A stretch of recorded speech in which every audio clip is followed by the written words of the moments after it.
All right. It's a new year, a new me, right? Ain't that what generally everybody says?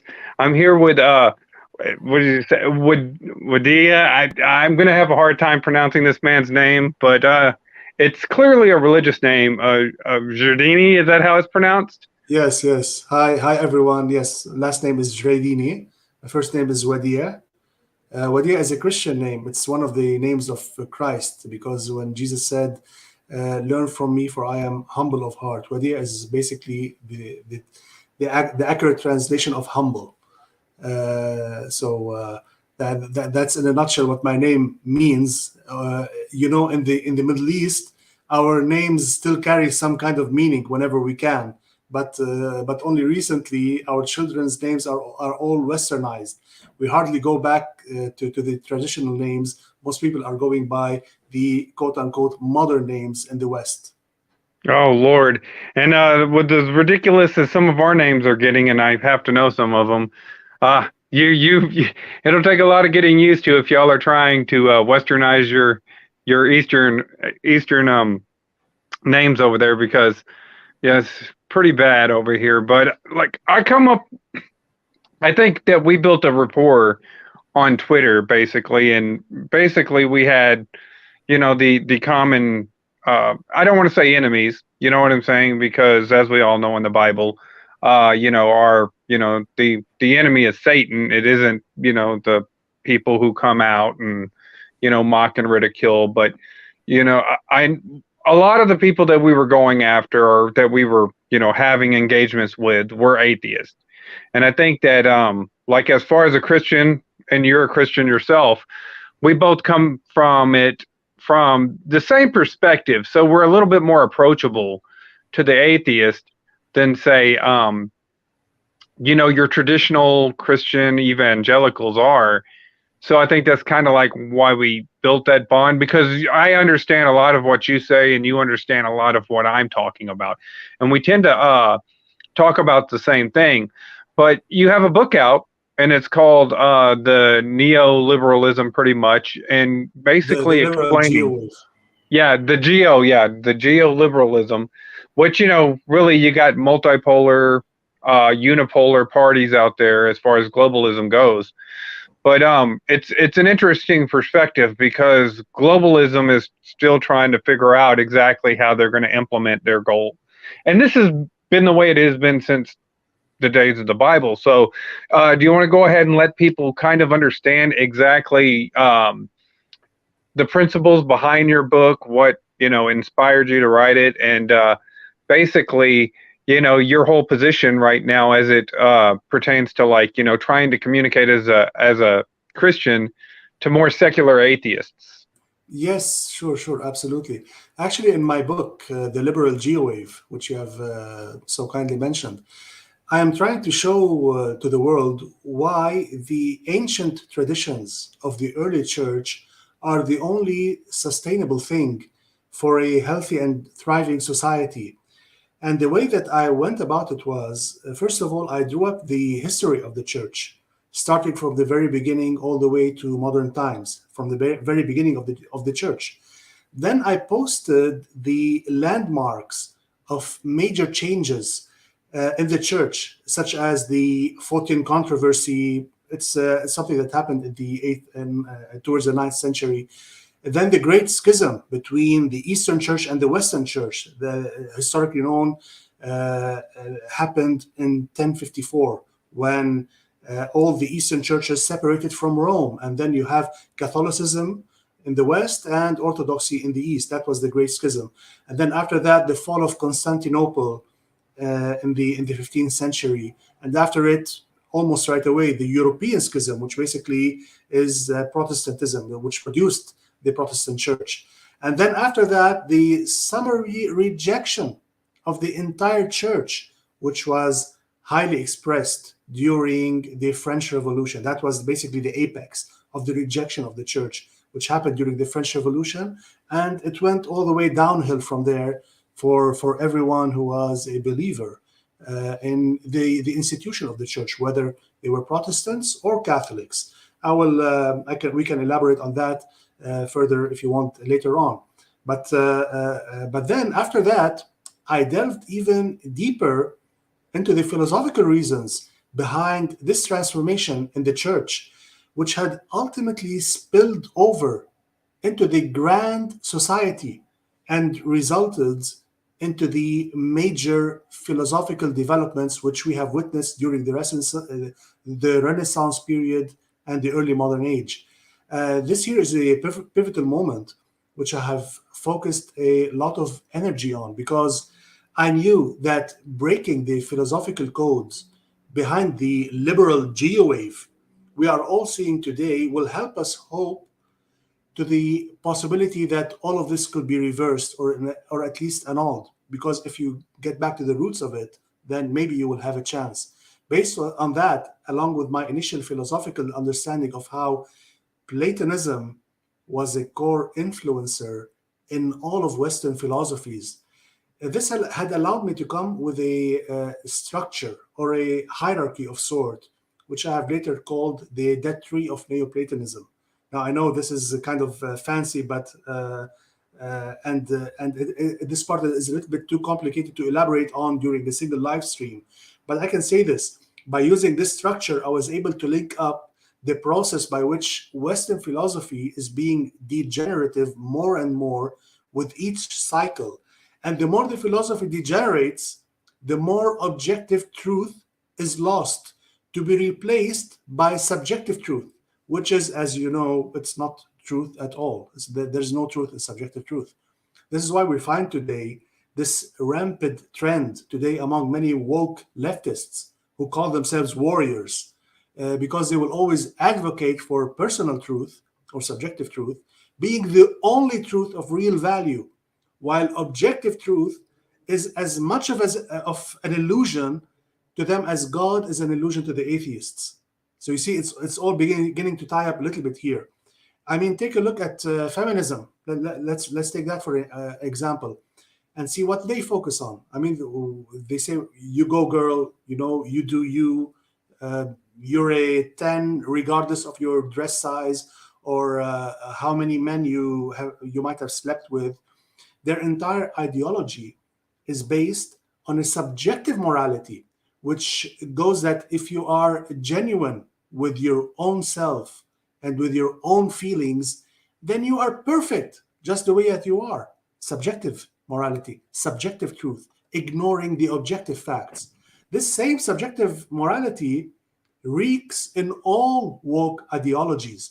I mean, in the past, people who were gay were considered outside the norm of an ideal relationship, as you know.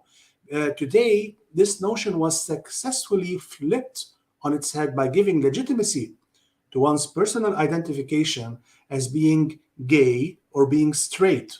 Again, subjective morality. Today, you see this mostly apparent in trans ideology. But here it really goes off the rails because now this subjective morality is butting heads with objective reality. I mean, we have always identified little babies who had, a pickle and two eggs as boys. But now we can't do that because it offends people, because they believe that the souls of these boys might ultimately identify as a different gender. And we need to respect that. I mean, not doing that is an act of violence even. Right. And, and you make a great point. One of the things that, I could tell, and I think that you could probably agree with me on, is that basically the way, and it's not too different, and we're going to get into this a little bit. I'm going to go over a lot of this stuff. We'll get deeper into these matters and whatnot, but I know that this is going to resonate because I know you've heard this before. But whenever you look at the atheist, right, they suffer from a lot of the same problems that the original Catholic Church, which we're going to go ahead and delve into that too, suffered from, especially at the height of their corruption in the Catholic Church. Because, you hear about the priests doing the things with the young boys, and that's horrible, don't get me wrong. But that certainly isn't the height of the corruption of the Catholic Church. It goes way, way darker than that. But, with the atheist in their perspective and their mindset, the way that they get people invested into their which I'll call it a religion because it technically is a religion, even though they'll claim that it's not. It's you say certain things and they're going to get just as, defensive as any other thing. But with the atheist, you see them a lot of times luring people in by the selling of indulgences. And this will have to come back up later on because we've heard this before. But yeah, you can indulge in all of your, it's that do what thou wilt shall be the whole of the law. It's that satanic mindset. But yeah, you know what? You can be an atheist and you can be a drug addict and you can do all the fornication and all this other stuff, but you're still going to have to end up suffering from your drug addictions, living an unhealthy life. You're going to still suffer for fornications, the fornication that you commit by, getting these various diseases and whatnot, having multiple partners, living these unclean, unhealthy lifestyles.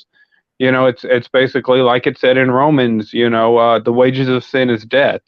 So you can indulge in those sins, I'm not going to judge you personally for them, even though, you can see your environment, these environments. If you go down to like California, right? San Francisco, California was the destination that everybody wanted to go to in the 90s, in the 80s, and then the 90s, and even into the early 2000s. Everybody wanted to go to California. Everybody was moving to California. It had all the glamour of Hollywood. It was Silicon Valley. It was, well ahead of its time. But then what started to happen is that California is probably the front runner as far as the United States is concerned for this neoliberal wave. And in fact, they're probably the patient zero for what's going on, particularly in your country right now, is California and specifically Hollywood.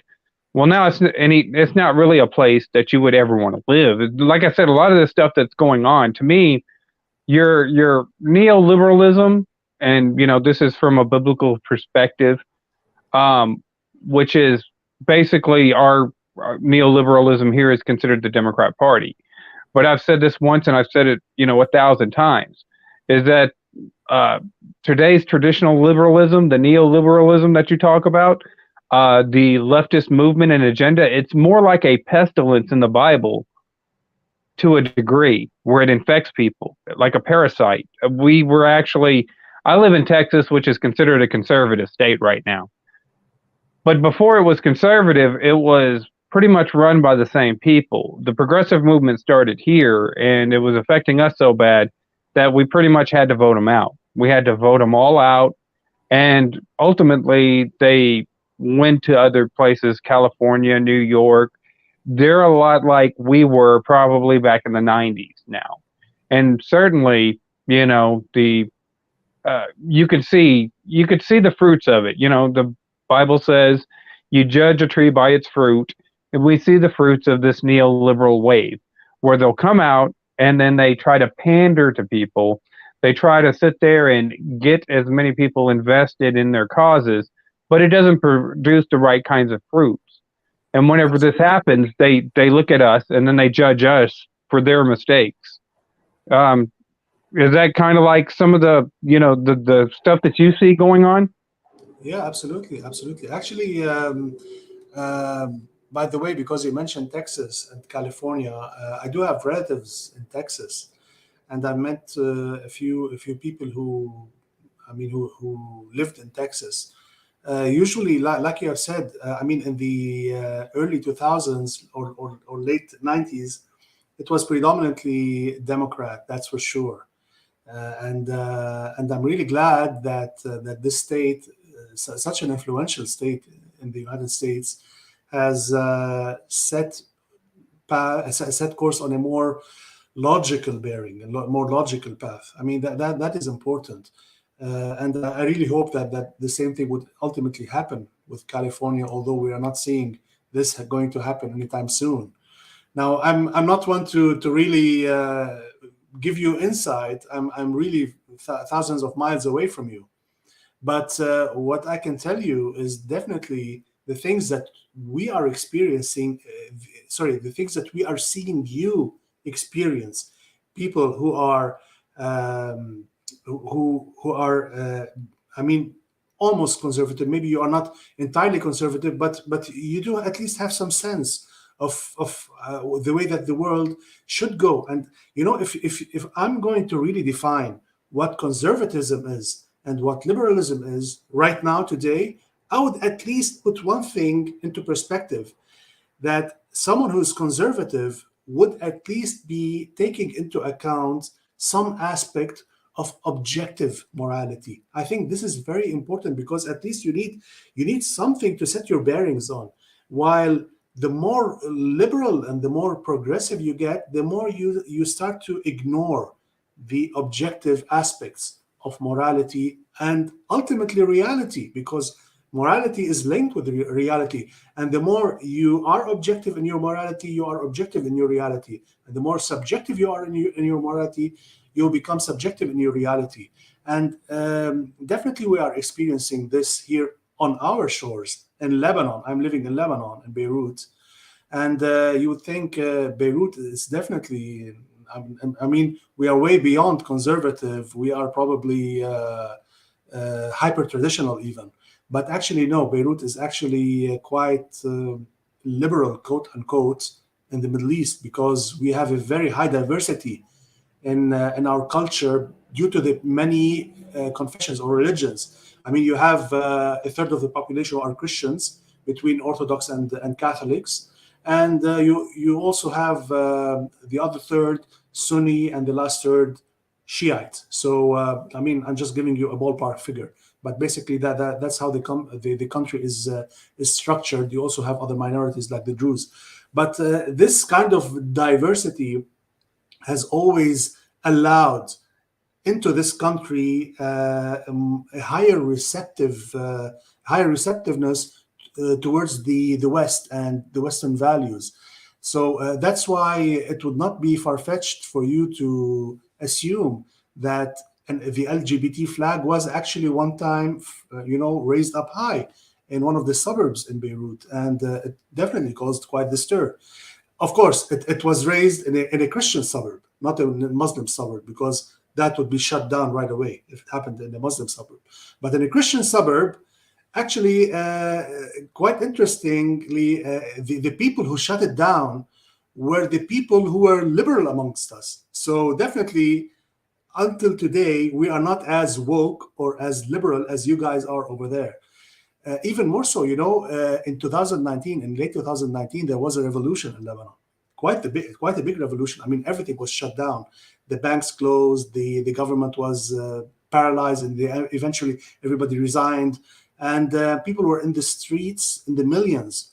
I personally did not participate in it, because I always believe that revolutions in countries such as ours do not really impact meaningful change. They do impact change, but always the change that happens is against your will, not for your will.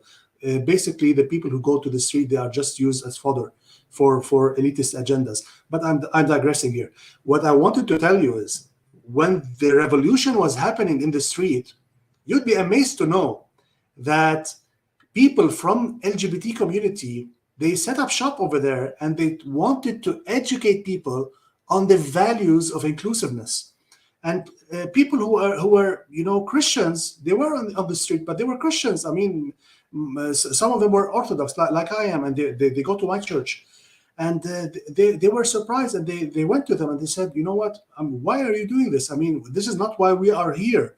And then they were shocked to find out how they were immediately met with aggression. I mean, you can imagine how someone who wants to be so inclusive can be so hostile at the same time. I mean, they can really define something and act completely the opposite right away at the flick of a switch. These are the things that we are experiencing. Even before, we have experienced other forms of wokeness. It wasn't yet called woke in the 70s or the 80s, but even then, we did experience a lot of liberalism during the sexual revolution. I mean, you won't believe how much the United States impacts a country like Lebanon. It's incredible. The moment I see something on YouTube, the next day I find it, on the streets in Beirut. It's that rampant. It's that strong. That's why I believe people like you, Michael, and many people, of your caliber. I'm not just talking about influence. I'm talking about people who are thinkers in the United States. You have quite the responsibility, not just for your generation and for your future, but also for ours, because you do have an impact on the world, not just on the United States. And see, I think that a lot of people in the United States, particularly our younger generations, our millennials, take a lot of that for advantage.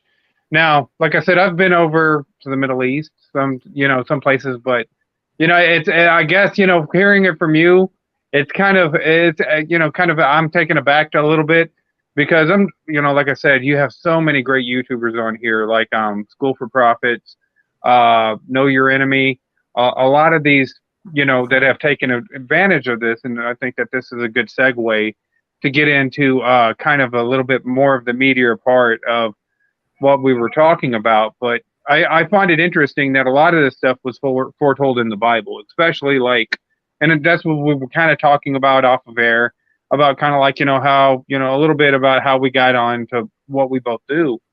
And like I said, back, probably, I'd say maybe 6 years ago, no, 10 years ago, probably, I just started to understand a lot of the stuff that was in the Bible a little bit better, because when you're a kid, you're young, you're in church, like I said, a lot of immaturity, and I've done my share of immature stuff. I've made a lot of mistakes. And, I'm sure you've made a lot of mistakes too. We're human, you know what I'm saying? Yeah, But after absolutely. you get a little bit older, you learn from it, and then you understand things a little bit better. God is like, a father. He's the father of everybody.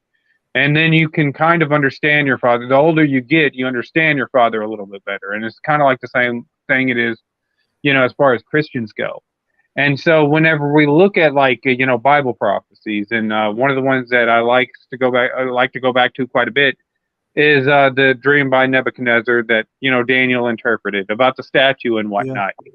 And we can kind of see how this sets the world stage, particularly for where we're at today, because as we all know, the statue was broken into a head of gold, the chest of silvers, the belly of bronze, of brass. Then you had the legs of iron, and the feet of iron, and partially of iron and partially of clay. yes, We can.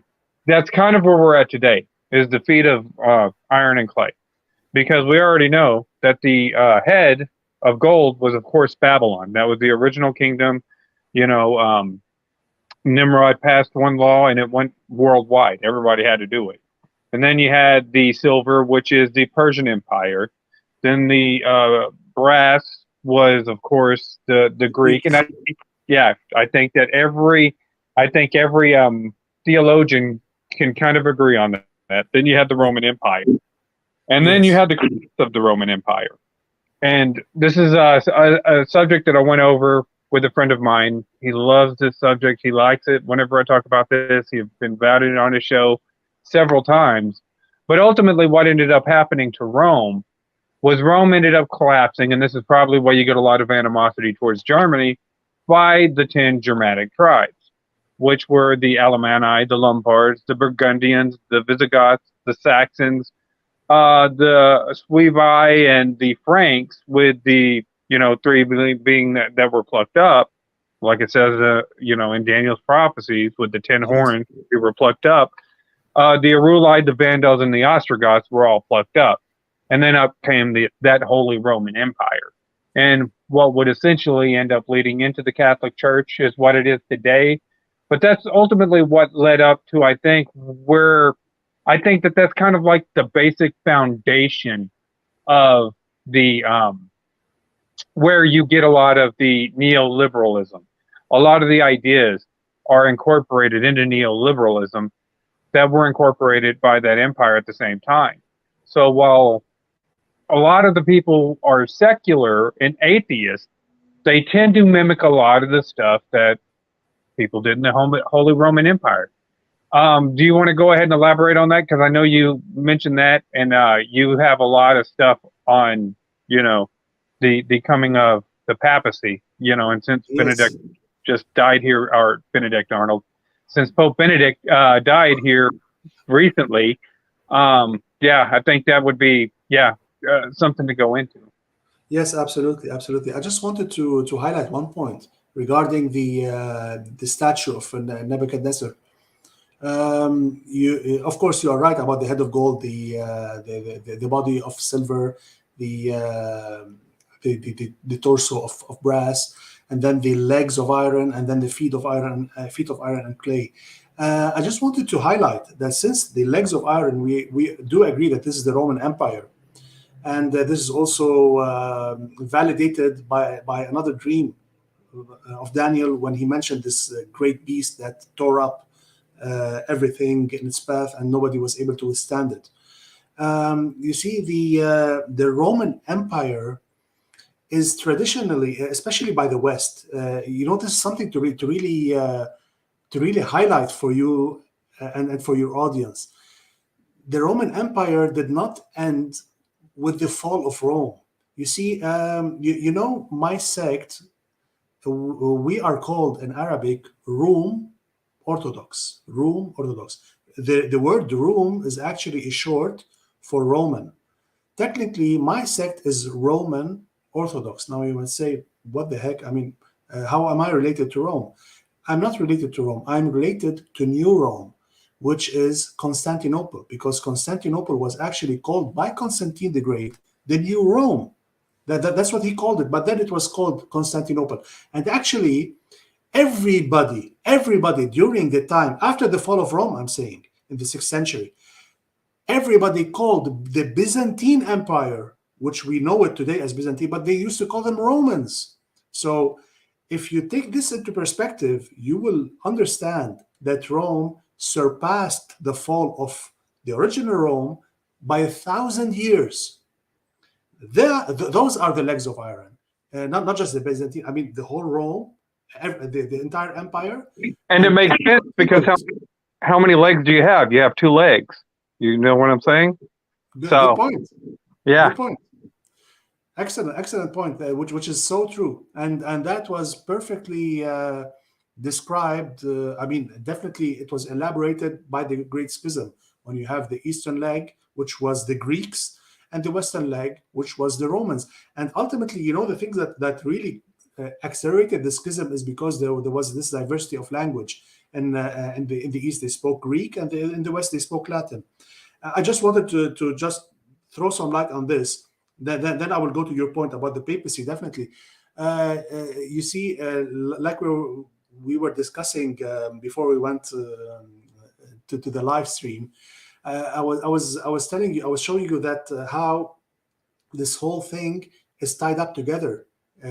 What we are experiencing here in the West, actually, in the whole world, the woke, liberal, progressivist notion is actually a result of a series of philosophical tumblings, so to speak, that trace all the way back to the early church. And every time there was a mutation in the philosophical understanding of the way we see ourselves as human beings, and in our theology as well.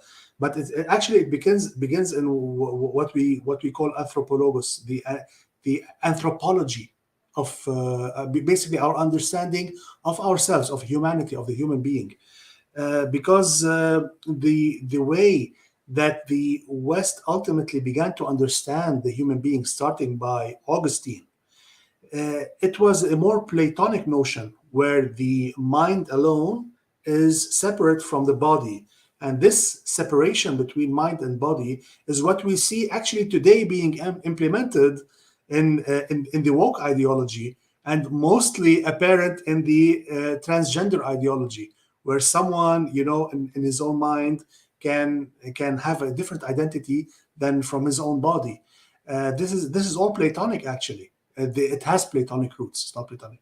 So the way that the papacy has impacted the woke ideology actually It's quite simple. Who are the first liberals? That would be the question.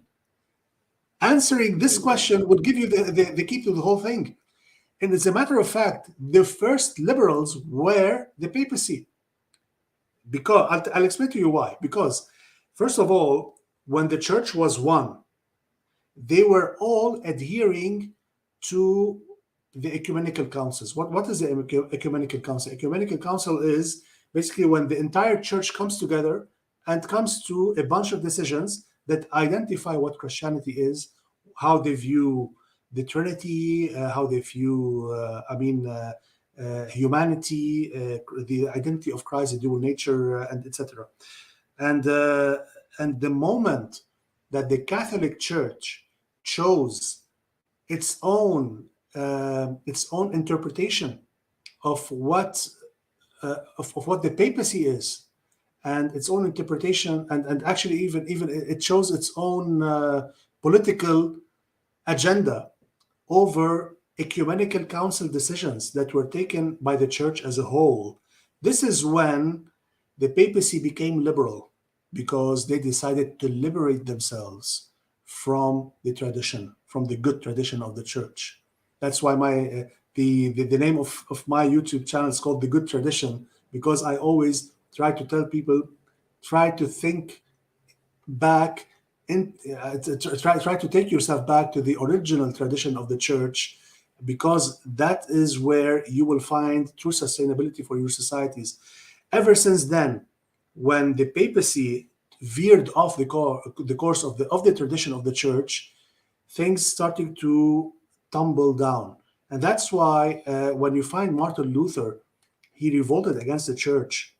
And, ironically, it was Martin Luther who said that the truth lies with the Greeks. I mean, Protestants would find that quite strange, that Martin Luther, the originator of the Protestant movement, believed in Greek Orthodoxy.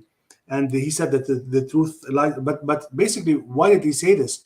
Because he saw that the way that the papacy veered off the early church, and the way that the early church was really going forward in the way in the times, and the way that it's processing its theology, its philosophy, its ideology, is always sustainable, and it's always straightforward. We call ourselves people who have this straightness of faith. Why? Because we never veer off from the original tradition.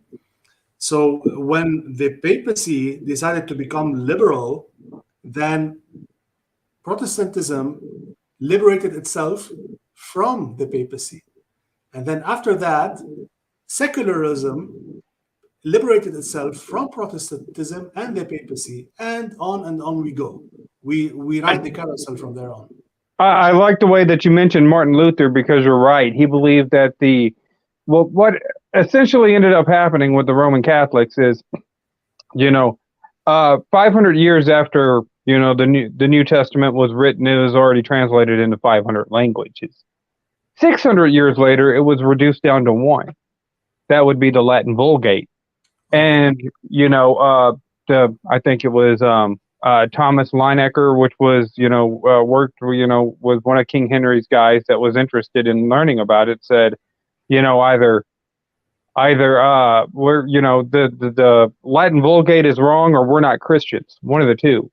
And so Martin Luther totally understood that the true which is, ironically, you look at, and this is weird, because you look at a lot of the similarities between the evolution, the atheist movement, and then the basically the Protestant movement. And it's almost like the evolutionary movement for atheism was pretty much copied off of the Protestant Reformation. It was Erasmus that ended up, actually translating it from the Greek and Hebrew into common languages. And the Catholic Church was a real revolution. This was a revolution against the church. This is a revolution against ideology.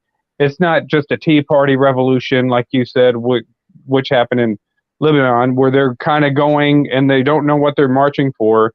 They're just marching because they, it's the same thing that we do over here with the LGBTQ stuff, with the BLM stuff. with the Tea Party, and it's on both sides. It's not just one with the Proud Boys. People just show up to these events, whether it be January 6th or whatever it is, and ultimately they have no idea exactly any direction that they're going to go. They're just going to go to any direction except for where they're at, and ultimately not knowing where you're going. Oftentimes, you end up in a worse place than you're at right now. Yeah. But like you're 110% right. I mean, what was that? John Wycliffe. That was actually was, I think he was the first one to actually it was Tyndale that actually was the first one to start translating the New Testament into English. But Wycliffe, all these guys ended up basically getting killed. The Catholic Church was at that point in time, like you said, they were exactly what the left is today. There's so much in common with your current people that are in charge that calls themselves liberals, the or the geo-liberals that you talk about, and the Holy Roman Empire, in which case they didn't want these translations that everybody could understand in their own languages. They didn't want this communication going on where people could, because it's weird, because if there was no power in the truth, if there was no power in those scriptures, if there was no power in the word, then certainly Satan wouldn't be going through all this trouble to try and cover it up, to try and protect you from seeing, God's word and, understanding that and forming a relationship based off of that. He wants to keep you, confused, basically, because if he keeps you in confusion, he can control you.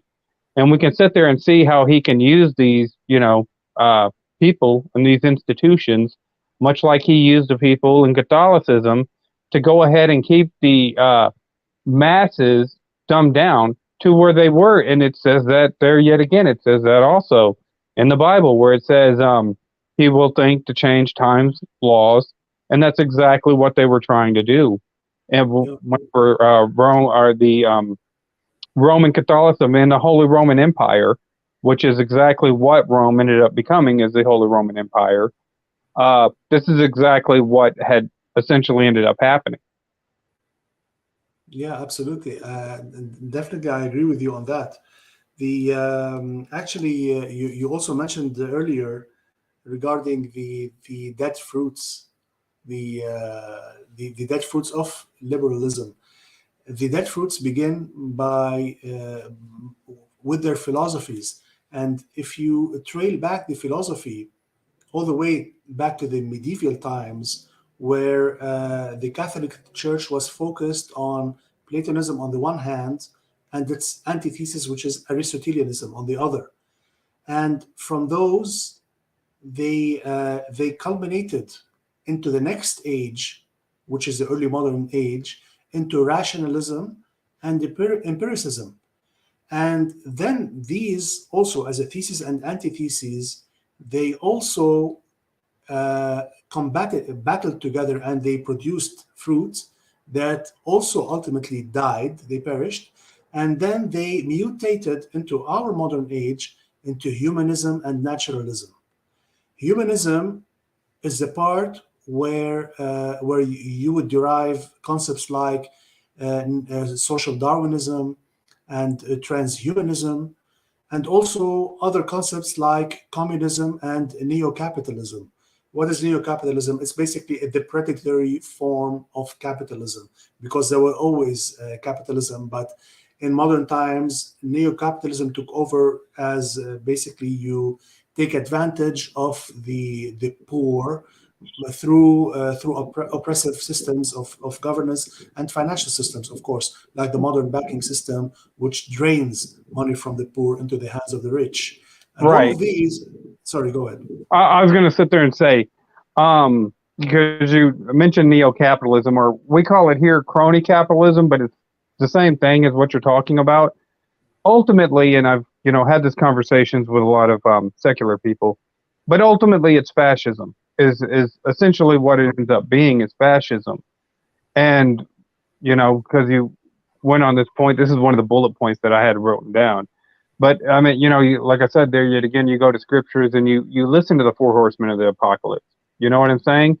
Yeah, the white horse. What was the white horse supposed to do? He was supposed to, he comes and conquers in the name of peace, right? Which Yes. can go ahead and say that that's probably, you look at that and see, well, a horse is generally an institution, much like the horns are kings and kingdoms. The beasts are, pretty much governing powers and whatnot. So these beasts tend to be governing powers.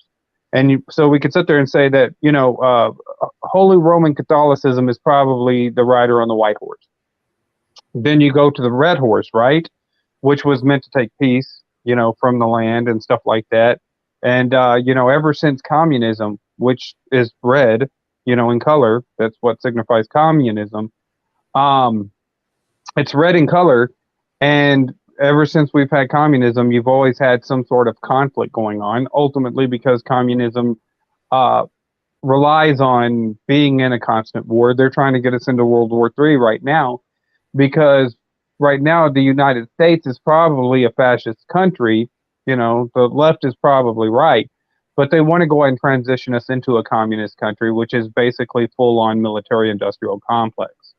Then, of course, you have the black horse, which, like you were sitting there saying, with your neo-capitalism, um, i.e. fascism, the color for fascism is black. And that's exactly what you're saying. It takes from the poor and it puts it into the pockets of the rich. It balances to where, basically some people, it holds other people down to keep them from competing with other people. So it is almost like a balance, just like it says, do not harm the oil and the wine. That happens. And you're going to see a collapse in economies and stuff like this. And then you have the pale horse, which I personally believe is globalism. And so this is where you're going to start to see all of these horses come back into fruition here pretty soon. And, but yeah, since you mentioned that, I was like, I'm going to go ahead and try to chime in on that. But I'll go ahead and let you go on to what you were saying. I just wanted to go ahead and mention that little part real quick, since you just kind of touched on it real quick. Yeah, it's okay. Actually, thank you for that. I'm not. I haven't really put a lot of thought about who the four horsemen of the apocalypse really represented. Personally, I mean, because usually the white horse, the first horse, is depicted as the Antichrist, and then this Antichrist. So, if you want to call the papacy or the Catholic Church as ultimately producing the Antichrist, I mean, it is. I mean, who am I to say it is not possible when I've seen what the papacy today is doing? I mean, if you look at the Pope Pope Francis today, and the way that he is really, I mean, playing on a dualistic agenda, saying one thing and then doing another thing, promoting one thing and then denying it the next day, and all of these controversies and these contradictions, which are intentional in nature. Nobody can, I mean, you can always deny that, oh, maybe he said this, maybe he did not know. No, no, no. He's not an idiot. He knows exactly what he's doing, and he has an agenda. And this agenda is not only his own. This agenda is part of the global elite's agenda. However, the question still remains. I'm not sure if the Antichrist will come out from the bowels of the papacy. I'm not sure. I cannot really definitively give you a straight answer on yes or no. But what I can tell you for sure is that fascism, what you have just described about being fascism, actually, it's not as much neo-capitalism as it is the merging of neo-capitalism and communism. It is basically the synthesis of neo-capitalism and communism, which will ultimately result in neo-communism or fascism, if you like. I would rather call it neo-communism. Why? Because it is more developed than fascism. Fascism was devised by a man called Giovanni Gentile, an Italian gentleman, and the principles of fascism, if you look into them, you would be surprised to note how much similarities it has with communism. Actually, Giovanni Gentile and Karl Marx were both Hegelian, meaning they followed the Hegelian philosophy. Georg Hegel, the German philosopher of the 19th century, I think, late 18th century, 19th century. Georg Hegel believed in the synthesis of notions, of constructs. I'm sure you've heard, even if you are not majored in philosophy, you would know this, well, what I'm about to tell you. You have a thesis and you have an antithesis. This thesis and this antithesis, they will interact together and they will form a synthesis. This is basically what Hegel tries to describe. And based on the Hegelian notion, we have the application of Hegelianism in all of postmodernism today. That's why you really the progressivist notion is based on the Hegelian philosophy, where you always try to synthesize between opposing constructs in order to reach meaningful conclusion that will help you progress your mind. That's the general notion of Hegelianism. So basically, progressivists, why do progressivists think that they are smarter than you and me? Because they believe that they have progressed their minds further than us bigots who are stuck with our old values. So this is all Hegelianist notion. But ultimately, what does that result in? I mean, there are basically prerequisites for Hegelianism, which is you have to abort everything objective, all of objective morality. Although Hegel was an absolutist, his form of absolutism required a malleable God, an evolving God. So if man evolved, that means God was also evolving. So when man was a monkey, according to Charles Darwin, that means God was a monkey God. He was not God as we know him today. He was a monkey God. And then when man evolved even further, God was evolving with man.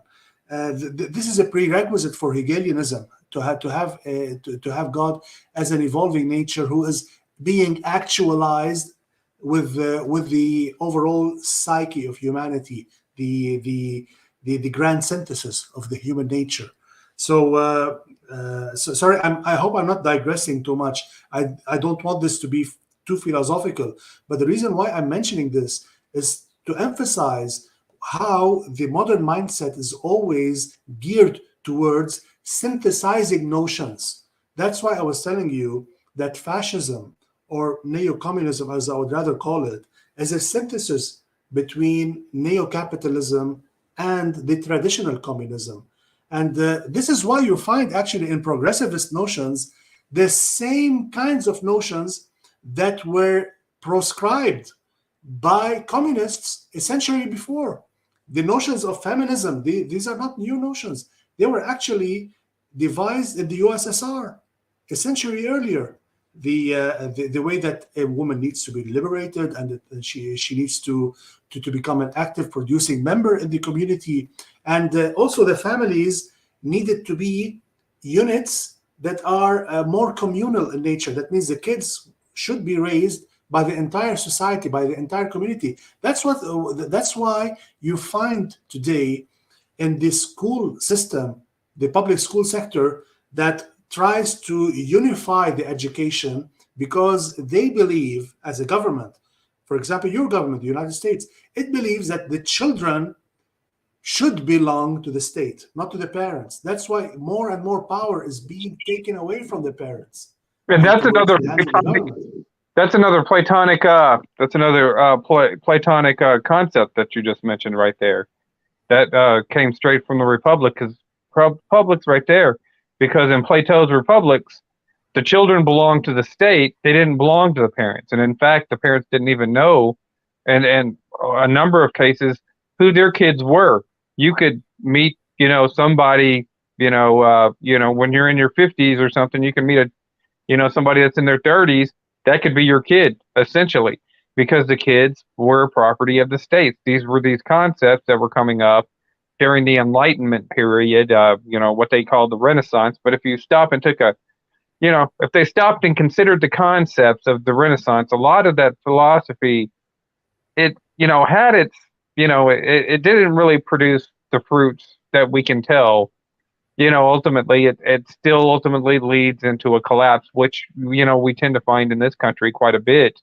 Whenever you have these neoliberal movements in this country, we ended up having recessions, society dilapidates into kind of like where we're going right now, high crime societies, high poverty societies, very few people in charge, keeping the ignorant masses dumbed down to the lowest common denominator. And this is the fruits of neoliberalism, as I've seen in my life, just observing it in this country. I know that y'all are just over there in Lebanon, y'all are just getting the idea of it. And I think that's one of the things that you told me is that you see the degradation going over and people coming out and talking against it. And it helps you prepare for what's going on in your society right now because Absolutely. it's metastasizing everywhere. It's not just there. It's, it hit in the Western culture and now it's trying to expand into the Eastern culture. So you have that synthesis that's going on that you were referring to in the Hegelian notion. And, it goes back to that as above, so below. We can tell that there's a, satanic underlying in all of this. And, while the atheist will reject Satan as any kind of real deity, absolutely real, because Satan just means the adversary. It's somebody, the accuser, the adversary. There's various people that take the form of Satan, and we can tell right now that these principles are very adversarial to any kind of culture whenever they're implemented. Yeah, absolutely. Absolutely. Actually, you mentioned atheism being a religion. You recall many of our Twitter battles where you and I were fighting side by side. The primary notion of our fights was trying to convince the atheist people that atheism is a religion, and they just can't seem to wrap their minds around that atheism is actually a religion, and a satanic religion, of course, because it is basically opposed to Christianity.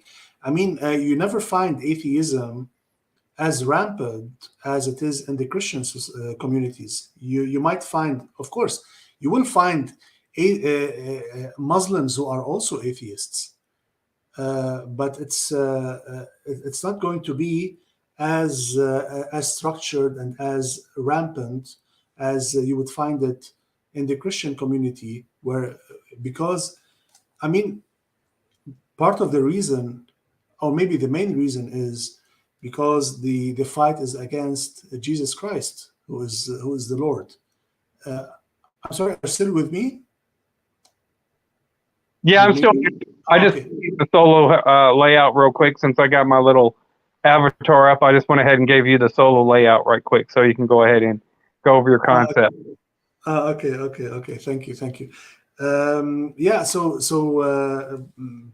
basically, that I mean, they cannot really wrap their minds around the fact that atheism is a religion, because they keep on stating that atheism is the absence of belief. That's what they kept telling us over and over again, you and me, that atheism is the absence of belief. And then I told them, well, if it is the absence of belief, that means our children born as atheists, and many of the atheists actually believe that a child is born an atheist because he was not indoctrinated into any belief system. So because a person would later become a Christian or a Muslim or a Hindu or a whatever, but prior to that, he's an atheist because he does not have any God, and then the God is applied onto him. But then I would tell him, so if someone, I repackaged it into a simple question. If I asked you, do you believe in God? That's my question. Do you believe in God? And you have no idea about the notion of God, what would your answer be in this case? The logical answer would be, what does God mean? What is God? That would be the answer, because you don't know what God is. So then I would have to put in more inputs, give you more information to tell you God is the absolute deity who created the universe, etc., and etc. And then I will ask you again, do you believe in God? And then you have a choice. You know who God is. Okay, you have been introduced to God, and then you have a choice. Either you say yes or no. Atheism is the negative response towards the presence of a deity, saying, I do not believe in God. So you cannot be a child born as an atheist because you do not know who God is. How can you be someone who has asserted in a negative sense who God is? That's the whole point. And, just by asserting negatively or, actively rejecting who God is, that means you have taken a stance against a certain issue. You have rejected a certain issue. That means you are no longer neutral. That's the whole point. If you are no longer neutral, that means you are a counter-religion. And the counter-religion is a religion, just as a counter-thesis is a thesis. So, and then this is a great point right here, because this would be my interpretation of what atheism says. Oh, every child is born in atheism because they lack the belief in God or whatnot. Technically, that would mean that atheism isn't really the absence of believing in God or anything. It's the absence of information. That's what you're technically boiling it down to, is that you are absent the information necessary to make a correct judgment. Which, like I said, it's one of those things that Christianity, and people have died for it. We just went over it in the Reformation. Those people were burned at the stake. Some of them were. Yeah, the Christians, the true Christians were always persecuted for trying to get out God's message to the world. And you don't see this with any other faith. You don't see this with Hinduism. You don't see this with Islam. You don't see it with any other faith except Christianity, where getting out the message of God is persecuted to the degree as it's always been persecuted, even until today. It's still being persecuted. You see exactly, and like I said, the atheists are no different than the traditional. They're no different than the Roman Catholics. Let's go ahead and see exactly what they have in common, right? The original Catholics, the ones that corrupted the Latin Vulgate, the one that kept the masses dumbed down to rely on nothing but the Latin Vulgate, which had already been corrupted, where they were using it to profit off of. So, like, you look at the liberals, they have moral superiority over everybody, particularly here on the internet, just like the Catholics did. If the Catholics didn't like a king or something, they could just excommunicate him. And the king would be like, oh, well, I'll go to hell if I'm excommunicated from the church, much like your, social credit score that they're trying to implement here. They've banned me from YouTube. They've terminated one of my channels. They've, terminated a Facebook channel of mine. Of course, this is the second Twitter account that they've terminated of mine. Yeah. So they assume a moral authority or a moral superiority. They use that morality to go ahead and, discriminate openly and blatantly against people. They intentionally misinterpret laws and stuff. The Catholic churches were doing it back whenever they were corrupt, back leading up to that's exactly what started the Reformation, is that they were misinterpreting scriptures. They were using it to, profit off of. They were being all things which Catholicism actually means universal. What is it that the Democrats are always trying to push here? Liberalism, universal health care. You could replace universal health care with Catholic health care, and it would essentially be the same thing. It would have the same meanings, the same connotation. They used their positions to profit. They were selling indulgences, like I said at the beginning. The Catholic Church said, well, if you give us money, you can spring your loved one out of purgatory. And, if you're a sinner, just pay us some money and we'll forgive the sin. And if you pay us more money, you can continue in that sin. It was called selling of indulgences. And you look at the way that the Democrats operate here in this country, which are our liberals, where they're like, oh, well, you have to buy this and you have to buy that. They're, using, certain, entities out there like the Ukraine and stuff to embezzle money. So they're, using that to go ahead and fund their own self. You know what I'm saying? Much like the Roman Catholic Church did at the height of its corruption. They try to control the information. The Catholics were trying to control the printing press. They didn't want any of these Bibles to be printed in people's languages. They just wanted it in one language because only the priest could understand the Latin Vulgate. It's the same thing with the Democrats. They censored the internet. They passed H.R. 5736, which is a way to go ahead and implement propaganda in our mainstream media to try and keep the masses ignorant, to make them get outraged, and to go ahead and facilitate any kind of laws and legislations, while at the same time they pass H.R. 5181, which is a counter propaganda bill to censor the internet of people exposing this and exactly what they're doing. So they're trying to control the access of information. The neoliberals, they label everybody fascist. Back in the days, the Catholics, if they had a problem with you, they would label you as blasphemers. They use their power to control. They use their power to control the masses and whatnot. They were basically, essentially, kingmakers, the Catholics were. And it's the same thing with the Democrats in Hollywood and whatnot. They use all their avenues to go ahead and put their people that are probably less qualified, that are outrageous, like your Elon Omars and your Alexandria Ocasio-Cortezes, in these positions, and then society is supposed to play off of them, and if not, you're a bigot and you're a blasphemer or whatever it is. So, there's a lot of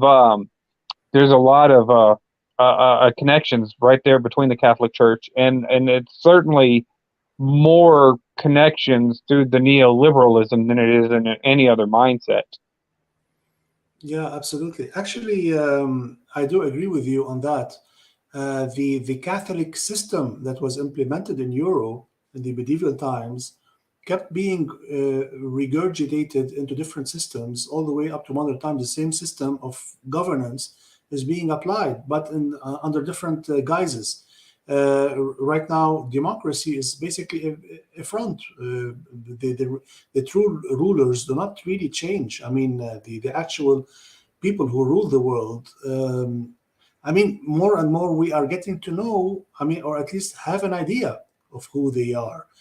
It's because the actual people who, you can link it back actually more so to the banking sector, because in the banking sector you will understand how the banks are consolidating the wealth of the world into the hands of the few. So basically, those few who are really hidden behind basically corporations, pieces of paper. These people are consolidating all the wealth of the world. So basically, one day they will own everything, and we will own nothing. And that's why we can legitimately say it is them against us, because this is the reality of the situation. And of course, the Antichrist will come from them. The Antichrist has to be someone who is so powerful, is so strong on the world scene, not just on the European scene or the American scene or maybe the Chinese. I don't know. He has to be a universal figure who will lead the world and into the biblical conclusions, as you were stating from the Book of Revelation.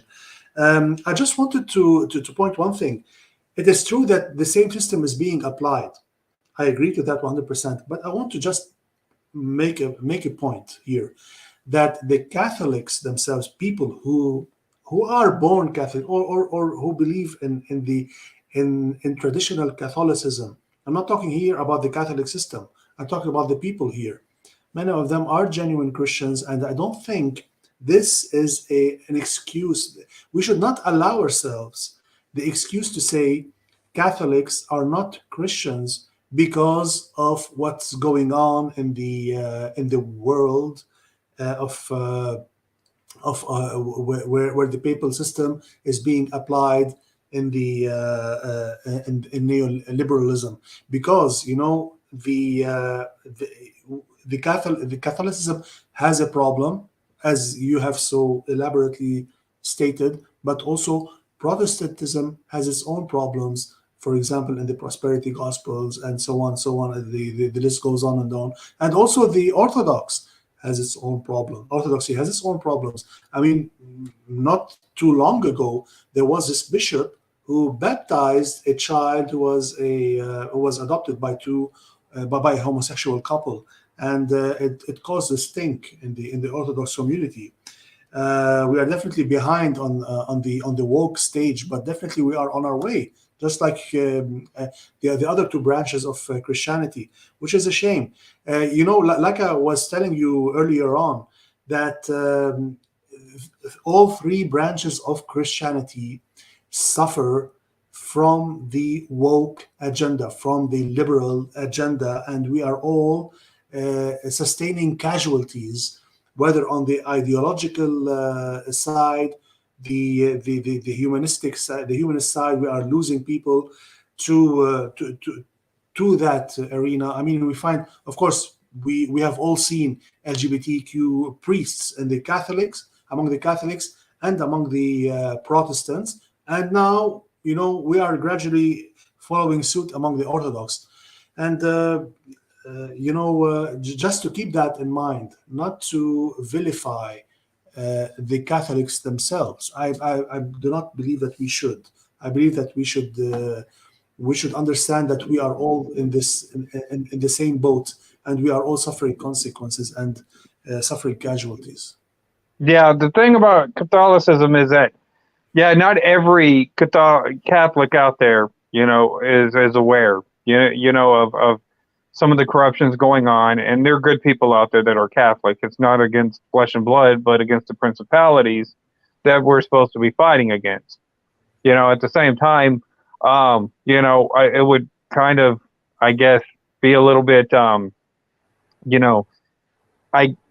be a little bit hypocritical if we didn't, go ahead and point out the discrepancies in the ideologies that is Catholicism, I think.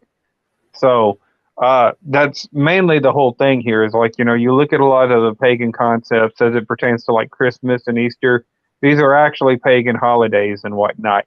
And, they were kind of implemented by our Holy Roman Catholicism, such as like, Sunday worship was actually, the Sabbath was on Saturday, and then they moved it to Sunday. A lot of that is the, ecumenical side and the changes that the Catholic faith used to go ahead and implement into Christianity.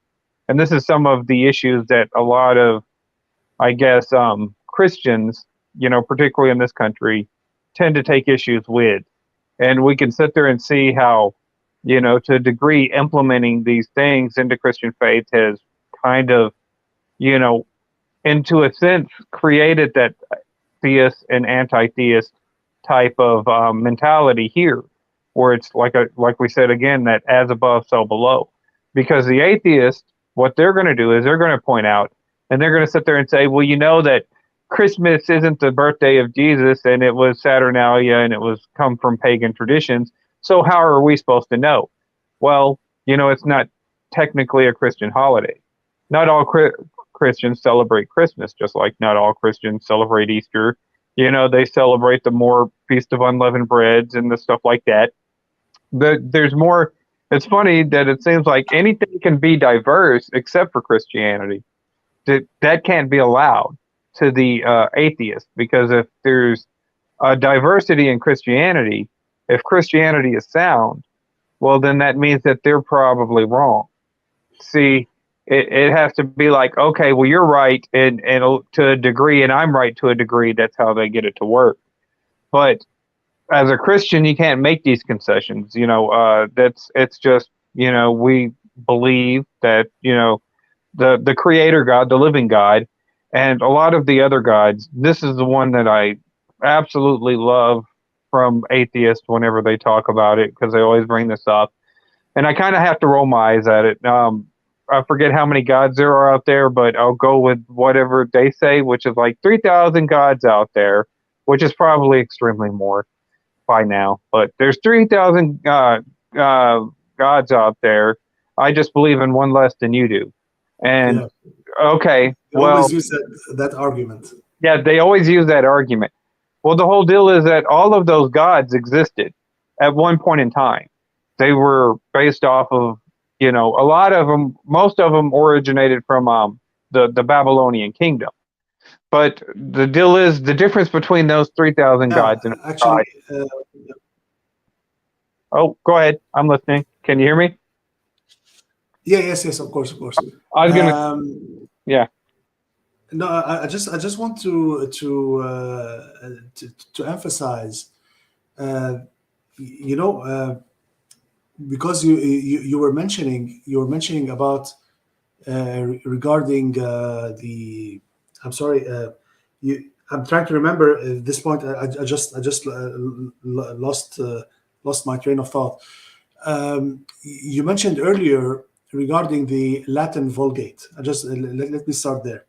The Latin Vulgate, we do have a problem with it actually as Orthodox as well, just like you were saying. For example, in the Orthodox Bible, the Old Testament is actually the Septuagint, because we believe that the Septuagint itself is the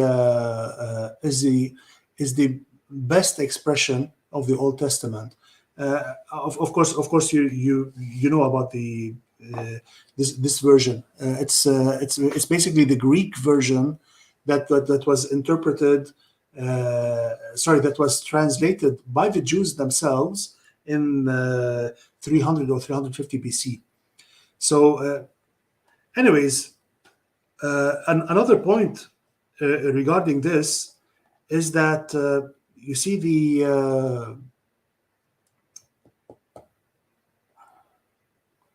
I wish I took a note of it.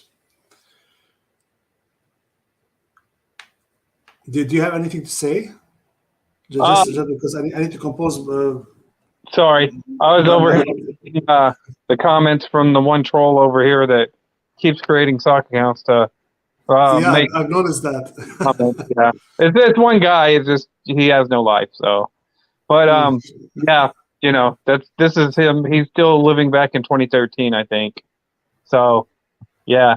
But anyway, yeah, like I said, for the most part, a lot of these gods were there, right? They were alive at one time, but they're dead now. And so with them going around, them saying, this guy right here, he's kind of like one of those guys that really lowers the bar. He's more on he's one of those guys who will, flip flop back and forth. But he's probably traditionally, he hangs out with a lot of atheists.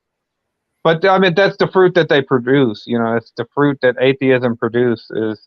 You know, uh, Stuff like this right here. It's always just constantly dumbing of the mind, I guess, is what you could say. It's keeping people, and the sad thing is like, the job I work at, I'm a supervisor, and I work with a lot of these left leaning, more atheist type secular progressive people. And the weird thing is that I found out is that they don't even want to work with each other. You know what I'm saying? They would much rather work with like a conservative or an anarchist, which I work with an anarchist too. I consider myself more of an anti-federalist. And they would rather work with anybody else who believes in any other ideology rather than working with each other. Because it's always these snide remarks from them. They always have to claim uh, they have that inferiority complex, anyways, which they have to kind of like beat their chest like King Kong or something to try and, baffle you with bullshit, is what I like to say there. They can't dazzle you with knowledge, so they baffle you with bullshit. And whenever you get these people that are in the area, they're just going to kind of step on each other's toes. And it's like, it's actually going back. It's more entropy than it is evolution. It's almost like a regression back to more tribal notions in society. And watching these people react with each other from all perspectives of the left, they just they can't really even tolerate each other, and they'll go they'll want to work with other ideologies, but at some point in time, those people don't like to tolerate a lot of the stuff that you want to put on them neither. So it's basically like a mirror. They just don't like looking. It's almost like you show evil itself, it doesn't want to see itself. It's the same thing. It's kind of weird watching these people react in this society like this. Actually, I mean, who are the most intolerant people in your society? Is it the conservatives or the liberals? I'd probably say right now the people that call themselves liberals, and I don't really consider them liberals. They're more Marxist at this point. But yeah, I would say it's them. It's the left. I have friends on this site right now. Like I said, this is all on YouTube. All of this stuff is coming up on YouTube. But I have friends on Facebook that are homosexual. I have no problems with them. You know what I'm saying? We agree on some things. We disagree on some things. But we get along. You know what I'm saying? We have common interests over there. I have black friends. I have Hispanic friends. Of course, you're from Lebanon. I consider you a friend and whatnot, especially, or probably more like a brother almost, in Christ at least, where we have this, common thing that we're doing against atheists. And, you look at the liberals, and it's all about them. It's me, me, me, me, me. And so that's always the way it is. They, try to, they just a lot of snideness, you know what I'm saying? And, Yeah. that's ultimately where we're at right now. And so, yeah, I would probably say that the more bigoted side would be, but like I said, it's the same thing that the Catholic institution was doing. They were the ones implementing all the blasphemy, and they would sit there and sentence, say, a Wycliffe or a Martin Luther or a Tinsdale. They would sentence them to persecution for blasphemy, but they were the ones that were committing blasphemy, and they were sentencing them because they couldn't find any flaws in them and whatnot. So, I mean, a lot of this stuff was mentioned in the Bible as well. Something. That's the irony right there. You were saying it's all about me, me, me, me all the time. That's subjective morality, because this is what they are basing their entire ideology on. What your feelings are, how you want to react as a person towards a certain construct. Am I a boy or am I a girl? I don't know. Let's see how I feel today. It's all about subjectivism. But the irony of ironies here is that you cannot live on subjective morality alone. You have to tether it with objective morality, even if they deny it. Because just by stating that, it's about every person, his feeling. I don't know if there was this famous interview done not too long ago. It was very, very interesting, quite funny actually, between what are they called? The Ben Shapiro, but not him. Someone who works with him, the Daily Wire. Someone from the Daily Wire made an interview with a woke activist, a feminist who was pro-abortion, and she was telling him that why do you not use inclusive language? I mean, because she was saying that a person who can be pregnant, and then he told her, "What do you mean? Do you mean a woman?" She said, "Why do you not use inclusive language and say that only say women, because there are other than women who can be pregnant?" And then he told her, "You mean a woman who identifies as a man but then becomes pregnant? Is that what you mean?" And she said, "Yes." And then he told her, "Well, I identify as someone who is right on the subject, and because he totally disagrees with her." And then he torpedoed her entire argument, and she was dead in the water. Why? Because what he was effectively saying is, if you are basing your entire moral structure on individuals, every person has his own subjective morality, then there's bound to be a contradiction. And this contradiction will nullify all of morality. That means there is no morality. There's no ground for you to stand on. Therefore, you need to base your subjective morality on objective morality. Otherwise, you have nothing. And that's what basically he torpedoed in his argument. It was quite brilliant, actually. He said it was hilarious. So what is their objective morality? Every time they attack you, Michael, or me, or anyone by saying you are a bigot, you are ignorant, you don't know what you're talking about. Based on what are they making the argument? Is it based on their own subjective morality? Because of that, it's invalid. They have to base it on an objective structure, and therefore they cannot. Their entire argument is so fluid, it cannot stand on its own two legs. That's the whole point of it. Yeah, and I think that they are coming to realize that. I think that more and more of society, and like I said, mind you, I don't want the United States to become more of a theocracy, no more than the atheists do, because we already see what happens whenever the society becomes into a theocracy. It ends up being like what it was during the Holy Roman Empire. And so no Christians don't want it to become a theocracy. You know what I'm saying? But we do reserve the right to go ahead and believe and worship the way that we do. Whether it's I agree with you. Definitely, a theocracy is not the way to go, because when we say theocracy, that means the rule of the church or something based on a theological ideology. It's still an ideology, and I believe that, you see, because this is the base of the problem, because it began with theocracy, and then it eventually went on all the way to become fascism and communism and all these other ideologies that we see today, like the woke ideology. It started with there. It started by theocracy, but that was not the early church, mind you.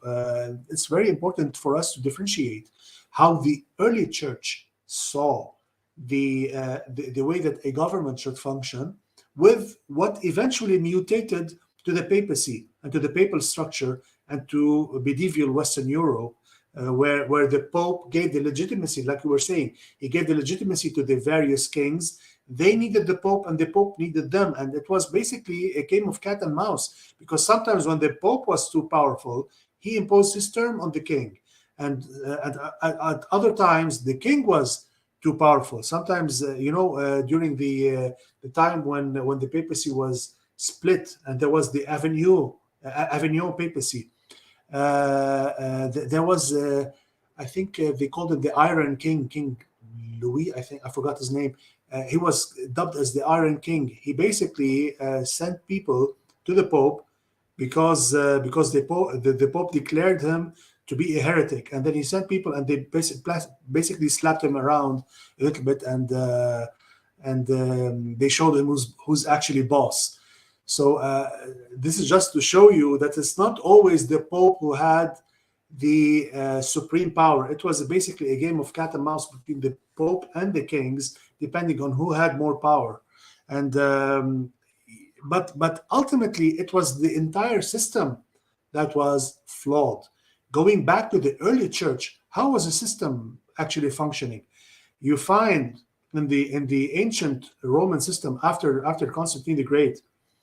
Now, I do not agree with everything that happened during that time. I'm not trying to tell you that I'm a fundamentalist and I want to go back to that system. I'm just trying to explain how the church can have a meaningful role and the true impact in the governance of a society without making it a theocracy. You see, the thing is that the Western world has made some sort of a knee-jerk reaction against the papacy. That's why they initiated the term of separation between state and church. But this separation ultimately resulted in a pagan state, like you were saying, because you will need some certain values to fall back upon. It's impossible. Either these values are going to be Christian or they are going to be something else. Wouldn't you rather for these values to be Christian? You are a Christian person, so am I. Definitely, we would rather that. We don't want the woke ideologists to, put their foot into the door and then impose all of their ideas that are contradictory with ours. So how do you do that? You basically pose the church as the ballast. It is the ballast. It is the moral guide of the state. For example, a king or an emperor or a president decides, like what happened during the Clinton era with Monica Lewinsky. The church would come in and say, you know what, this is not right, and you should do one, two, and three. Of course, the American society was not far away from that during that time. You were not as woke as you are today. But this is just to show you that always throughout the ages, if you maintain your moral ballast, then you will be able to maintain your integrity as a nation. Yeah, and I'll tell you exactly. This is kind of like the fruits of the left that we see, the neoliberalism that have implemented themselves. Like I said, you look at DC, and they've never voted Republican. They've always ever voted Democrat ever since 1961 when they had an electoral vote. They've always went for the Democrats. So whenever we look at it, they talk about Trump and they'll talk about, okay, these are the stories. It's that the media has kind of reduced itself down to. This is exactly what you get out of secular atheism. They kind of like dumb themselves down to like the lowest common denominator. So the news cycles here in this country have been Russian prostitutes were peeing on Trump. That was the first one. Then it went to Trump had some sort of sexual assault thing with Katie Johnson. That was proved to be debunked really quick. Then it was Trump had Russian hackers hack the election. Yeah. Well, that was, proved to be not accurate. Then it was Russian collusion, Russian interference. Then it went down to January 6th, but it's all with Trump. You know what I'm saying? Trump, Trump, Trump. They just keep the news cycle flooded with Donald Trump. Trump is a Jesuit, by the way. And with that being said, then it was the FBI invasion of Donald Trump. Then it's his tax returns. It was the tax returns twice. And that's what our news cycle. But here's what they're not telling you. This is what they're not telling you in the news cycle this whole time. As far as our liberals here in this country, they are responsible for running semi-automatics to drug cartels in Mexico. Nobody talks about. They talk about, the IRS scandal with Lois Lerner, where they were targeting political opponents and stuff like that with Lois Lerner. Implementing a Nazi regime, a Nazi affiliated anyways, in the Svoboda party in Ukraine right now, which is what they're trying to instigate a war with Russia. They don't tell you that on the mainstream media. They implement the HR 5736, which allows the media to produce propaganda to go ahead and move their agendas. The HR 5181, which is the Counter Propaganda Act, which is what they use to censor the internet and call everybody and put everybody on these random lists and whatnot. They implement these kangaroo courts to go ahead and try to and mind you that a lot of this stuff is staged for theatrics, but they use it to go ahead and push the agenda that we're going to go after people who don't believe in the wokeism, the radicalized left, communism, neoliberal agenda. They go ahead and use that propaganda to shut down the economy with I'll call it commie cough because it'll probably get this video flag down. Scare that they did to shut down the economy. They use that to go ahead and implement quantitative easing, which is the printing of money and giving out stimulus to go ahead and attack the dollar. And this is why people are like, well, why is everything going up? So all of a sudden, 8% here, 8% there, gas prices is rising. That's why the more money that they print, you have more money chasing less product. And of course, that product is going to go up in value because your dollar is worth less. They're trying to instigate World War III after going ahead and selling these same people, the Russians, a portion of our uranium. You know what I'm saying? How does this not? But they'll call us a coup. They'll call anybody else who disagrees with them a coup, but they're not a coup. They use this stuff to implement like certain euthanasia policies and stuff, and potentially creating a cytokine storm. Here, like I said, where I work at right now, it's crazy how many times the ambulances will come up there and pick up people because of a lot of the policies that were implemented by these same people. However, they'll sit there and say that we're the problem on the internet, that we need to be banned from the internet. You look at Twitter right now, you're on Twitter, and the traffic on Twitter isn't as high as it used to be, for sure. The trends are trending at like 500,000 mainly. That's a top trend. That's not even, that's not even 1% of the population. That's not even close.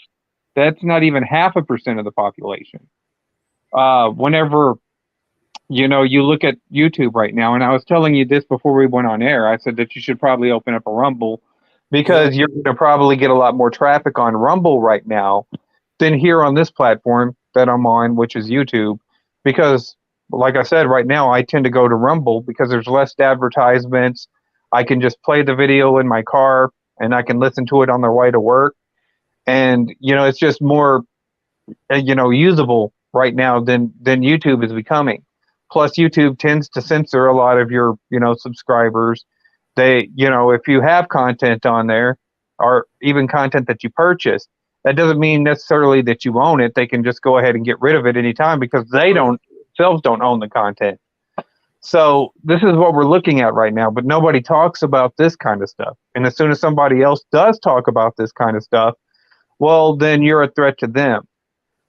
It is what it is. I can go on Rumble and do these videos on Rumble. I don't have a problem with it. It'd take me a while, but I could probably do it.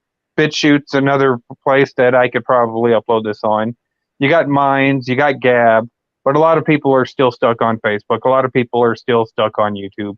And like I said, if these platforms end up, failing later on, it's no fault of anybody else that's put out content and tried to build up the platform. It's just you going ahead and thinking that this liberalism, this geoliberalism that you talk about, is going to produce anything other than rotten fruit. A rotten tree is going to produce rotten fruit. Absolutely. Every time. So I'll go and let you go on. I'm sorry I had to go on a little bit of a tirade. I got on my soapbox a little bit. Actually, but what you have mentioned about liberalism results in war, actually, and we have seen this over and over again. If first of all, if you go back historically, I mentioned earlier on in the stream about the French Revolution. It's actually much earlier than that. But if we start from this cutoff point, let's say, from there on, there was Napoleon, who had his own liberal notion, the Napoleonic Code, and the Napoleonic Code is actually what we go by in practically every other country in the world. Basically, almost every single country in the world is operating under the notion of the French Revolution, of the principles of the French Revolution. And Napoleon was a student of the French Revolution. He was one of the officers of that movement. And from that, I mean, what did Napoleon do? He wanted to impose the Napoleonic Code all over Europe. And then after he planted the seeds all over Europe, what happened then? Major revolutions sprung up all over Europe. This is after the defeat of Napoleon in Waterloo. This is after that. There were major uprisings all over the continent. And now, I'm not talking about the United States at the moment, because its own war of independence and its own war, North and South, the Civil War in the United States, it's also basically part of that liberal movement. Okay, fine. You might say, well, but the Civil War of the United States is it meant to liberate the slaves. That this is basically the underlying score of why this was necessary. Well, you might agree with that. You might disagree with that. Although I personally do not believe that you need to go to war to abolish slavery.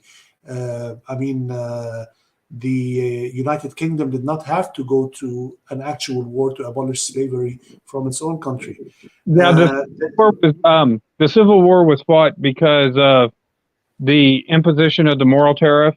They were imposing a tariff on the South to like the tune of some 68%, which would be like if somebody took 68% of your income to go ahead and put it, and it all stemmed. But yeah, it wasn't over slavery for sure. And in fact, you were talking about Karl Marx earlier. It was Abraham Lincoln that actually inspired Karl Marx, because Abraham Lincoln wanted to centralize the government. That was ultimately what they wanted to do, is centralize government power in D.C., to whereas the Confederates wanted to go ahead and keep states' rights. That's why I consider myself an anti-federalist. All of this stuff needs to go back to the states, and we need to take away that power from the centralized government that considers themselves to be, have diplomatic immunity to the laws that they make. Well, hiring 87,000 IRS agents is not going to help that at all. No, not at all. And so, they'll say it's about slavery because it's like you said, it's a way for them to avoid that. Technically, the winners always write history anyways, but that's never about it. It's never about slavery. Absolutely, the winners will always write the history books. We all know that. You see, but the point is, you see, wherever there is a movement of liberalism, and part of the liberal movement is actually the centralization of government, just like you have mentioned. Thank you for updating me on this information. You obviously know more about the American Civil War than I do, and I appreciate that. But this actually, what you're saying, actually pours into my argument, because part of the liberal movement is actually the consolidation of government and the spread of big government. This is what communism is. It's actually big, very big government, and that's what fascism is also, big government. And that's where the liberals are. That's why the Liberal Party in the United States opts for big government. Actually, I'm sure you know of a very famous writer. He's of Indian origin. He lives in the United States. He's an American citizen, I believe, right now. Dinesh D'Souza, his name. He said that the underlying process of the Democratic Party, its drive for big government, is the same notion that was devised by Giovanni Gentile, the founder of fascism. They even use the same terminologies.